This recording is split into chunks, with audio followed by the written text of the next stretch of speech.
It is 86 degrees, 4:37 on a Thursday afternoon. There's an election in Iowa next week. It is a special election for Iowa House District 22 because Greg Forrestal passed away. And, we should have seen the normal Republican-Democrat runoff, which we see everywhere, with maybe, if we were lucky, a genuine third-party candidate. But the Democrats messed up big time. They held their little selection party, which they banned my next guest from attending. Then, having picked their candidate, they, didn't file the paperwork in time, so they are not on the ballot. My pleasure to welcome to the show, however, the Libertarian Party of Iowa candidate, Bryan Jack Holder. How are you? I'm doing great, Simon, and I want to thank you for giving me this opportunity to speak with you here today. Okay, so this is not what you were expecting. First of all, you've got a Republican to face, and you've got maybe a couple of write-in campaigns. Those things sometimes are successful, rarely are successful. So you're going head-to-head with a Republican for all intents and purposes. Yes, I am. And I'm actually friends with John Jacobson, the Republican nominee, and Carol Forrestal. I met them both when I was a member of the Pottawatomie County Central Committee for the GOP. So it's interesting to run in a campaign with friends. So. Okay. Well, what made you leave the Republican Party? I left the GOP about a year ago. I just felt that the voice of liberty would be heard by more people as a libertarian, and I've always been a libertarian-minded person. So I joined the party a year ago and sought the party's nomination for Congress, which they let me use, and then ran for Congress last year as a libertarian. So. Now, of course, you're very distinctive. Anybody who has any idea who you are knows exactly who you are when they see you. About 8 foot tall. I'm only 6'7", but okay, maybe 7 foot. Oh, that's okay. I wear this outfit just to try and wake people up and bring attention to certain issues. It's branding. It's branding. It's a good conversation piece. You always have the hat on? Not always. I take it off when I sleep, and I don't wear it in the shower. I don't know. I think you may have a shower version, Bryan. I could. I think that's a possibility. And that, I remember 3 years ago when you were gracious enough to let me be interviewed.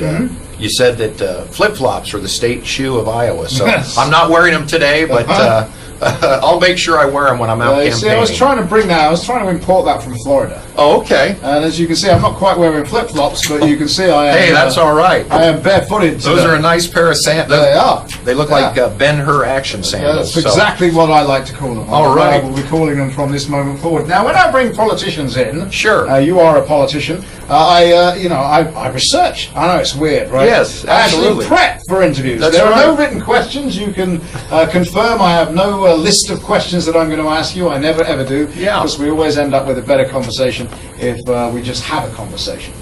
So I go to your website. Here you go. Here's the free plug. Don't do it too many times, otherwise I'll get mad at you. All right. Holderforiowa.com. And the first thing I always click on once I get to these websites is my issues. And I've had this happen to me before. It is a blank page. Yes. Why? I left my page blank because I want constituents to actually send me an email or call me to discuss the issues. I feel that the politics, the way it's practiced in this country, is the 5-second soundbite, the little blurb here. It doesn't really dig into the issues and finds out what's really important to the people, and if it's a problem that we have in this country, you really can't solve it in just one little sentence. So. All right. Well, you are. I'm not looking for one little sentence. You're running for the Iowa House. That's right. We currently have a budget in Iowa of about $7.4 billion. That is, in fact, a lie, because there's almost an equal amount of money coming in from the federal government, and of course, that is our money. The only money the federal government has is money they forcibly removed from us or borrowed from China. So, little Iowa, with 3 million people, has got a budget of approximately $15 billion. That's insane, right? Oh, it is insane. And part of the problem is our government on the federal level, with the Federal Reserve Act, creates money out of thin air. They used to have to actually print it, but in the digital age now, they create money just with computers. And if you or I or any other citizen did that, we'd be arrested for counterfeiting. So, you know. So if you get in, if we elect you to Iowa House District 22, when we come to talk about the budget, what are you going to do? Well, first of all, the way I would represent the people is that I would allow them to vote every day on every bill on Facebook. And that way it brings power back to the people. People can participate in the government. And I'm not above anyone. We'd all be equal again, just like on election day. So instead of just voting for someone in the election day and then they go away to Des Moines to make decisions for us, I want to bring more of us into the decision-making process. Okay, Brian, that's a terrible idea. Is it really? Okay. Yeah. Let me tell you why it's a terrible idea. I could ask my producer right now, to go and create a Facebook profile, which he would have done in approximately 2 minutes, and could then vote on your little poll. He could then log out of that, hop to a different computer down the hall, create another Facebook profile, and log on and vote in your little poll. You can be manipulated each way you like. I mean, that's an awful idea. Yeah. I have no issue with you asking the people. Yeah. But if you're going to do it online, you will be forced to. If you say this is what I'm going to do, what you tell me to do, yeah, I'm going to do it. You can vote to ban marijuana in the entire state of Iowa forever. Well, the way you get you're a around libertarian. No, I know that. There would have to be some kind of verification. Like what? Well, our local elections office has voter registration, so there's a way to develop an app in lieu of Facebook to allow people to vote every day. Okay, so now we're developing an app. Well, until that gets done, I don't have venture capitalists backing my campaign or my ideas for representing So therefore, people. we're back to Facebook, which can be manipulated, which can tell you to do anything they want you to do. I call the app. I already bought the website. It's the libertycongress.org. But it doesn't exist. It's just a name. No, but I'm not in office, and my chances of winning this election, there's only 100 libertarians out of 20,000 voters. It's a two-party runoff. Oh, well, but Mrs. Forrestal is a Republican, former Republican. I know, who didn't get her party's nomination. She did not, but there were only 50 people at their special Mm-hmm. convention out of 10,000 Republicans. So you're telling me you're running and you're not going to win? Oh, I'm a realistic person. I understand that I'm up against a political system that has been in power since the last Civil War. So you see, if you were running against a Republican and a Democrat, I might actually agree with you that it would be an extremely difficult mountain to climb. But the Democrats messed up. They've opened a door for you. They did, but there's 5,000 registered Democrats, and I'm sure if their party organization has a good enough database, they can contact several thousand of those Democrats and get them to turn out in this But that special. isn't what's going to happen. I mean, it's going to be a few hundred votes is going to decide this thing. We'll know next Tuesday night how many people come out. There may be 10% or 15% turnout. I wish everybody would vote every chance they get. You think your party is, I'm sure they're listening to us right now. I know the executive director. I know various people in your party. Do you think they're going to be kind of upset with you right now that you just told us you are a realist and you're not going to win? No, I don't think so. We're the one party that's realistic about our chances, and we don't believe in any delusions of seeking power. Well, that's exactly what it's about, isn't it? It's about seeking power. No, it's about representing all the people that are your constituents. But they won't be your constituents if you don't win. Well, I'm running for Congress again next year. So you're going to lose? We will see. Next year, since we are a major party now, I should be invited to the debate on Iowa Public Television. And I'm hoping that more of the media outlets interview me for the election next year. I'm actually quite shocked right now, I've got to tell you, because you are in a two-party race. It's a situation that I'm sure libertarians dream of, being just up against one of the other parties. There is some displeasure with the Republican Party in the country, in the state. This is a door opening. This is an opportunity. But you're telling me you're not going to win. Well, we'll know. Which poses the next question. What are you doing in my studio right now? Oh, I'm here to promote liberty and justice for all. And I do that every day. Why do I need you? Well, the best way to do it is to run as a candidate for public office, because you're out there. You're not going to win. What's that? And tell everyone you're not going to win. Well, I'm not delusional like some candidates are. Okay. All right. Well, it's 86 degrees out at the Des Moines International Airport. Famous for holding politicians politicians accountable. That is indeed what we do on this show, but I kind of had the wind taken out of my sails because we've got a politician in studio who is not running to win. It is 4:52, 86 degrees out at the airport. We have Bryan Jack Holder in the studio. He is the Libertarian Party candidate for the special election that is taking place next week in Iowa House District 22. He has a door open for him because the Democrats totally messed up in not filing their paperwork in time. So although they will probably run some kind of write-in campaign, those things are never usually successful. There's another write-in campaign which should suck votes away from the Republican candidate, because it is the seat used to be held by Greg Forrestal, and his widow is running, but she did not win the Republican nomination, so she too is a write-in candidate. And so this is like a dream setup for the Libertarian. He just told us he's not going to win.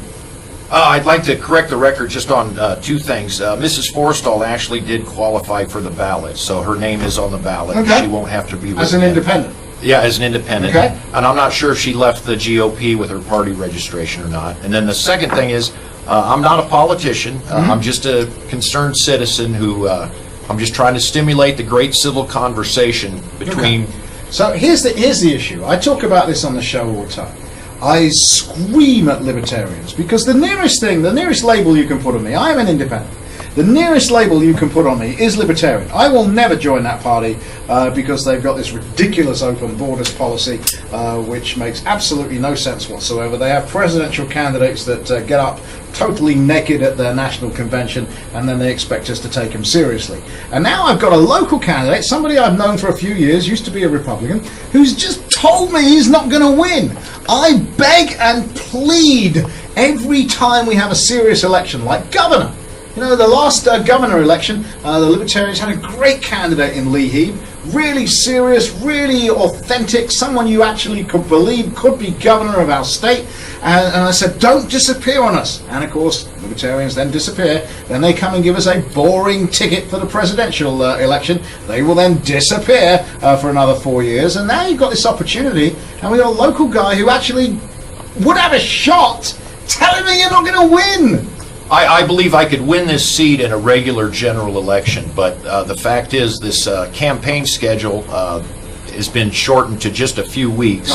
And so if I actually could run for this office for 6 months or a year, I think I could develop enough of a support system to win a seat in the Iowa House. Well, you're telling us you're not going to do that either because you're going to run for Congress next year. So well, I've got to do that. I'm doing this for the Libertarian Party. I want to bring more people to our movement. How many doors have you knocked on? I've probably knocked on a couple hundred doors this time, but I also go out and film high school sporting events, and I share these videos on YouTube, and the kids get to see my political messaging, and they also get to relive those wonderful memories over and over again. And they can't vote? Oh, they can. They're 18. They're seniors in high school. They just graduated. Their parents can vote. Their grandparents. So I'm sort of using a guerrilla marketing technique to spread the message of liberty. But you were very explicit. You're not going to win. Well, I'm realistic. There's less than 100 libertarians out of 20,000 people. But that makes no difference, right? No, but, I can't count on the Democrats coming and voting for me. I actually think you could. I think that's the campaign. Okay, Democrats, your guys messed up. You want to shift a Republican seat away from Republicans? Come vote for me! Yeah, they don't Isn't that the campaign? They don't Isn't that support the obvious campaign? the libertarian ideas of self-ownership and the non-aggression principle. I know, but Democrats just want to move Republicans out the way. They don't care about what you stand and for. that's why I call it the two-party tyranny. Right. And They don't 160 years ago, we met each other on the field of battle in the Peach Orchard and the Sunken Road and at Shiloh and Antietam. I see that coming down the pike in this country in the next decade or so if we don't turn around the political discourse. Well, the problem is we need a serious alternative. You had a shot, and I think you've blown it. I have no idea why you're in my studio. I have absolutely no idea. And I was looking forward to this, Bryan. Yeah, well, I really appreciate the opportunity. I think we should communicate like this, and like John F. Kennedy said, let us... Okay, let's look at what we've done here. You've got no issues on your website. You said if people want to know what the issues are, they can email me. You said if you were elected by a miracle, because you've told us you're not going to be elected, the way you would decide on how you would vote on issues would be dependent on how many people voted on Facebook on posts that you would put up, which I pointed out to you is incredibly easily manipulated. So you could be told what to do. You'll be a puppet of some Facebook bots out there figuring out which way they want you to vote. And there's nothing we're talking about. I mean, it's no, there's a way to verify people opportunity. voting every day on Not issues. on Facebook. Yeah. Not on Facebook, my friend. As I pointed out, you can create a profile in about a minute and a half. I said 2 minutes. I think I'm being generous. All right, well, look, there is nothing out there really for you to look at, but the website is holderforiowa.com, holderforiowa.com. He is the Libertarian Party candidate for Iowa House District 22 special election. It's on June 27th. And he doesn't think he's going to win, and now I think he has absolutely no chance whatsoever, and it is a crying shame. Bryan, thanks for coming in. Hey, thank you so much, Simon. I appreciate this. Stop and go traffic eastbound 235 between West Mix and 73rd due to a wreck at 73rd. The left lane is blocked. It is 86 degrees out at the Des Moines International Airport as we approach 459. It's Radio 1040 WHO. Awesome. All right. Hey, thank you so much. I have to play out fairly quickly. No, that's fine. That's no problem.